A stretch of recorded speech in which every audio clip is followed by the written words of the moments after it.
আসসালামু আলাইকুম, সবাই কেমন আছেন? আজকে আমি আপনাদের জন্য রান্না করব লাউ চিংড়ি। প্রথমে আমি দিয়ে দিয়েছি পেঁয়াজ ও কাঁচামরিচ। এখন এটা ভাজা ভাজা করে নেব। এখন আমি মশলা দিয়ে সব কিছু কষিয়ে দেবো। এর মধ্যে এখন একে এক আমি মশলাগুলো অ্যাড করে দেব। প্রথমে হলুদ গুঁড়ো, লবণ, রসুন বাটা, আদা বাটা এগুলো দিয়ে দেবো। আদা রসুন আমার আগে থেকে পেস্ট করা ছিল, এখন আমি দিয়ে দেবো। এর মধ্যে কিছু শুকনো লঙ্কাও আমি দিয়ে দিলাম। এর মধ্যে আগে থেকে পরিষ্কার করা চিংড়িগুলো আমি এখন দিয়ে দিব।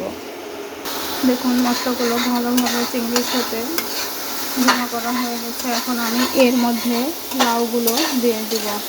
আমি আগে থেকে লাউগুলো কেটে ধুয়ে রেখেছিলাম। এখন এই মশলার সঙ্গে সব লাউ মিশিয়ে নেব। এরপর আমি ঢাকনা দিয়ে ঢেকে দেব। ঢাকনা উঠে লাউগুলোকে এবার আমি নাড়াচাড়া করে দেব।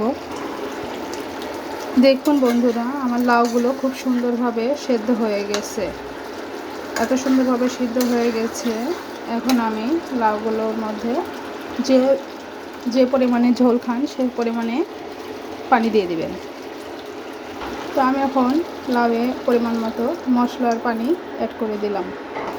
ফাইনালি আমার লাউ চিংড়ি হয়ে গেছে।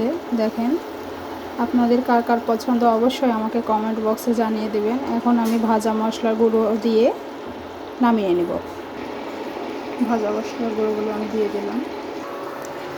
ধন্যবাদ বন্ধুরা, সবাই ভালো থাকবেন।